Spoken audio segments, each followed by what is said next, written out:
Horror stories from fire towers rarely leave the people who live them the same way. My father was one of those people, and I only understood that fully after he was gone. He worked a fire tower in northern Michigan for 11 years. Not the kind of job that comes up at dinner parties.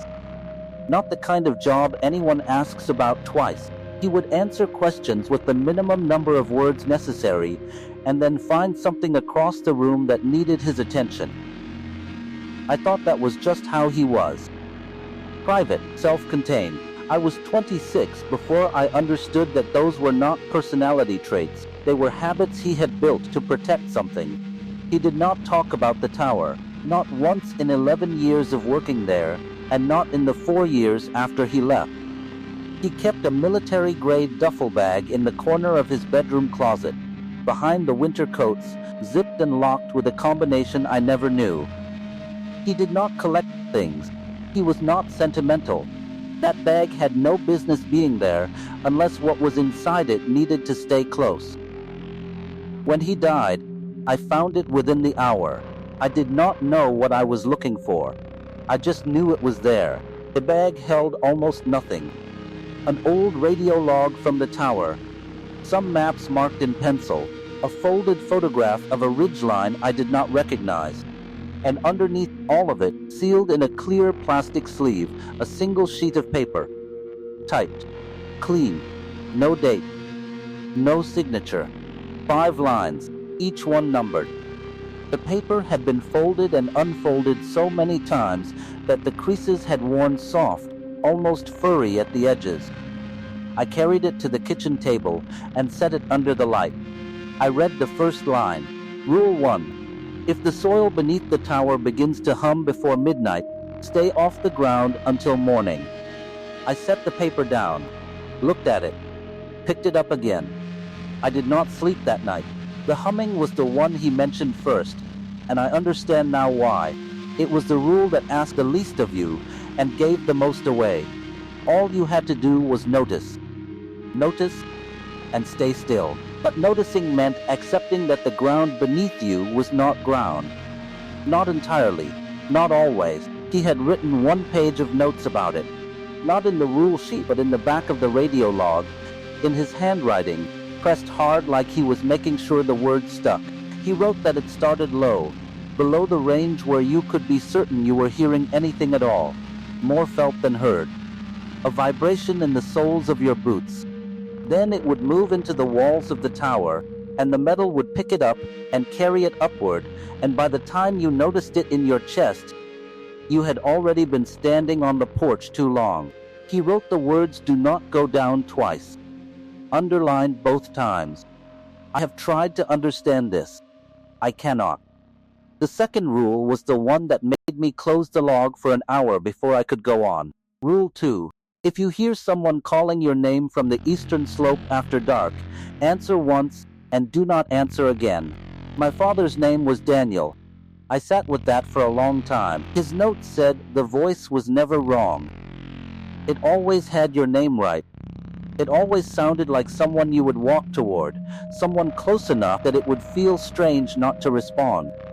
He wrote that the first answer was expected, that refusing entirely made things worse, but the second answer was an invitation. He had written that word and circled it. Invitation.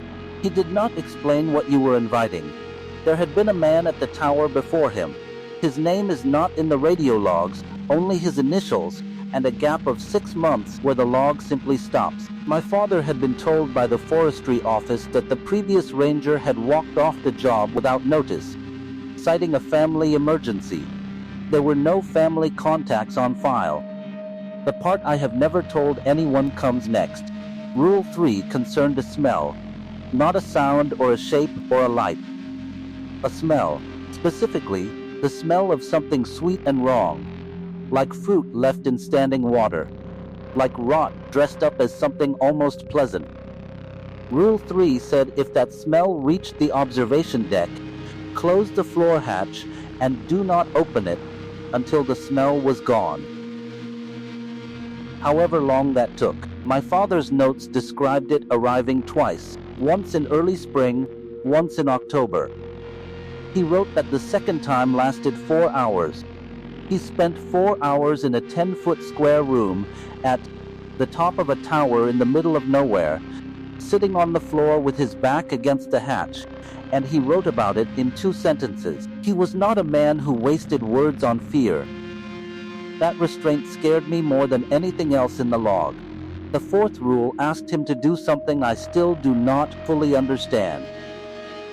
Rule 4. If a figure appears at the tree line holding a light, do not shine your light back. Do not acknowledge it.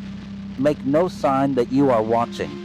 His notes said it only happened once. A figure, distant, carrying what looked like a lantern, standing completely still at the edge of the pines. He watched it for 40 minutes. It never moved. The light never swung or shifted the way a held light does. It was fixed, like it was mounted, like the figure was not something that breathed. He wrote 1 sentence beneath that entry.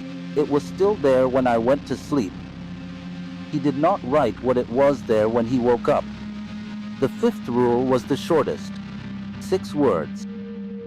Rule 5. Do not count the windows aloud. There is no note, no explanation, nothing in the log, just the rule and the silence around it. I have looked at photographs of that tower. I have counted the windows myself. From the outside, from images taken in daylight, from 3 different angles. The number is not the same in all of them.